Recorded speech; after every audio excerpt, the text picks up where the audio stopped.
Hello student, welcome to my channel. আজ আমি নিয়ে এসেছি CU fourth semester LCC2 Bengali 1 মার্কসের important question and answer SCQ।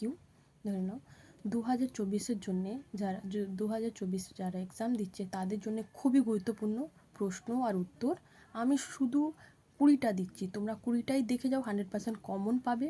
আমার নতুন থাকলে আমার চ্যানেলটাকে সাবস্ক্রাইব করে নাও, বেল আইকন ক্লিক করে নাও, ঠিক আছে? আর বন্ধুদের কাছে শেয়ার করো। আমি বেশি কথা না বলে তোমরা কি করো, প্রথমে কোয়েশ্চেন অ্যান্সারগুলো দেখে নাও, স্ক্রিনশট করে নাও। দেখো আমি নিজের যে যারা স্টুডেন্ট আছে তাদেরকেও এটা দিয়েছি, তারা কি করেছে, জেরক্স করে পড়ছে। তোমাদের জন্য আমি এটা রেখে নিয়েছি যে ভিডিওটা বানিয়ে তোমাদেরও দেব, তোমরা সবাই পাস করে যাবে। আমি তোমাদের জন্য সময় বের করে ভিডিওটা বানাচ্ছি যাতে তোমরা সাহায্য পাও, ঠিক আছে? নতুন থাকলে অবশ্যই চ্যানেলটাকে সাবস্ক্রাইব করো। আমি প্রশ্নটা বলছি। একের দাগের অবিশ্রুতির একটি উদাহরণ দাও। উত্তর হচ্ছে আজি আইজ আজ, ঠিক আছে? স্ক্রিনশট করে নাও। তারপরে 2 হচ্ছে রিক্সা শব্দটি কোন ভাষা থেকে আগত? জাপানি ভাষা থেকে। 3 হচ্ছে কাচি লাশ কোন ভাষা থেকে আগত? তুর্কি ভাষা থেকে। 4 হচ্ছে গামোচ গামছা এটি কোন ধ্বনি পরিবর্তন ঘটেছে? উত্তর হবে মধ্য স্বরধ্বনি লোপ ঘটেছে, ঠিক আছে? 5 হচ্ছে বঙ্কিমচন্দ্রের একটি প্রবন্ধ গ্রন্থের নাম লেখো। কমলাকান্তের দপ্তর, লোক রহস্য, অনেক আছে। আমি এই দুটো দিয়েছি, যেটা সহজ মনে হয় সেটা একটা মুখস্থ করে যাও, ঠিক আছে? এবার আমি এরম করে দিচ্ছি যাতে তোমরা স্ক্রিনশট করে নাও, ঠিক আছে? বোঝা যাচ্ছে তো? নতুন থাকলে অবশ্যই চ্যানেলটাকে সাবস্ক্রাইব করো, বন্ধুদের কাছে শেয়ার করো, লাইক করো, কমেন্ট করো, ঠিক আছে?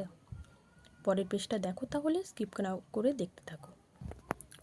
6 হচ্ছে ইতর শব্দটিতে শব্দার্থের সংকোচ কিভাবে ঘটেছে? উত্তর, শব্দটি আদি অর্থ অন্য লোক, কিন্তু বর্তমানে এর অর্থ দাঁড়িয়েছে নিজ বা ছোট লোক, অর্থাৎ অর্থের অবনতি ঘটেছে। 7 হচ্ছে অর্থের উন্নতি এর উদাহরণ দাও। উত্তর হচ্ছে মন্দির শব্দটির মূল অর্থ হলো গৃহ, কিন্তু বর্তমানে অর্থের উন্নতি ঘটে, শব্দটির অর্থ দাঁড়িয়েছে দেবালয়, ঠিক আছে? তারপরে 8 হচ্ছে আগন্তুক শব্দ কাকে বলে?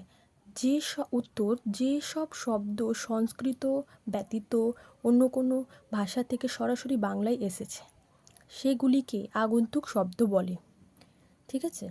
তারপরে 9 হচ্ছে একটি সার্থক বাংলা সামাজিক নাটকের নাম লেখো।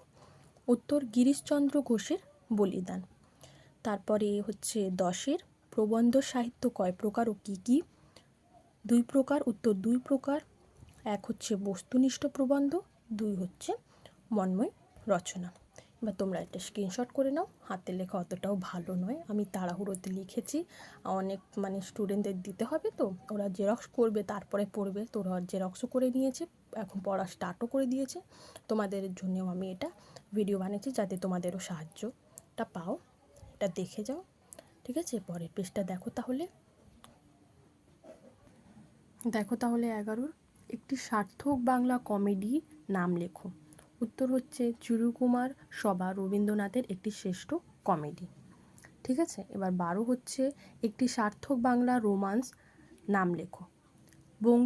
উত্তর হবে বঙ্কিমচন্দ্রের কপাল কুণ্ডলা, ঠিক আছে? তারপরে 13 হচ্ছে, আমি এই প্রশ্নটা আরেকবার বলছি, দেখো প্রশ্ন ঘুরিয়ে ফিরিয়ে তোমরা কনফিউজড হয়ে যাবে যে কিভাবে লিখব।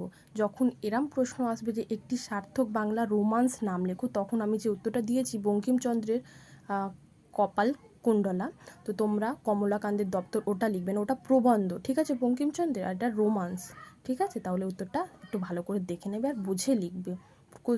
যেটা প্রশ্ন ওটা বারবার পড়বে, তারপরে বুঝবে, ঠিক আছে? তাড়াহুড়োতে লিখবে না, হ্যাঁ, ঠিক আছে? আর 13টা দেখো। 13 দেখো, মেঘনাদবধ কাব্য এর প্রথম স্বর্গে উল্লেখিত ভগ্নদূতের নাম কি?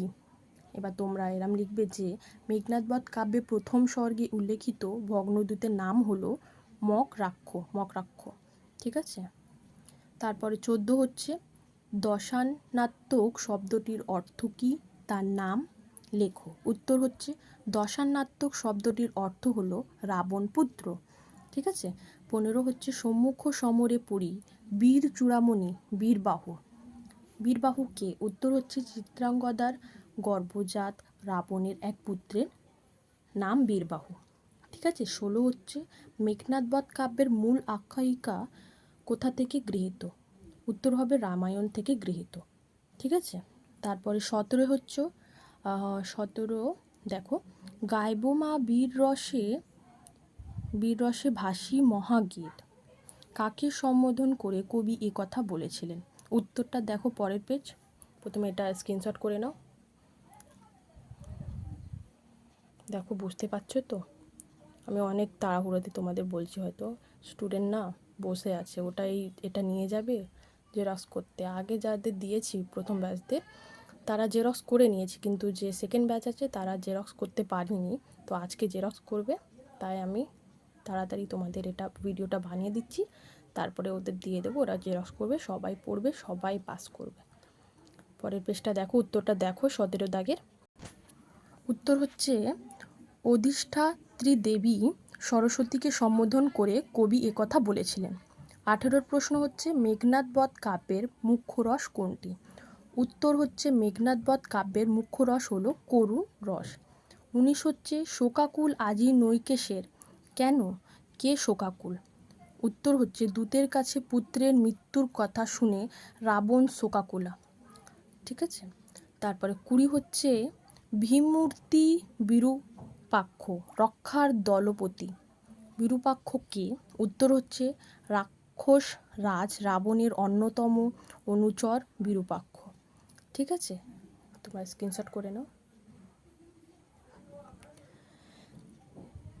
চ্যানেলে নতুন থাকলে অবশ্যই চ্যানেলটাকে সাবস্ক্রাইব করে নাও, ভালো লাগলে লাইক করো, বন্ধুদের কাছে শেয়ার করো, কমেন্ট বক্সে ভালো লাগলে অবশ্যই কমেন্ট বক্সের মাধ্যমে জানাও।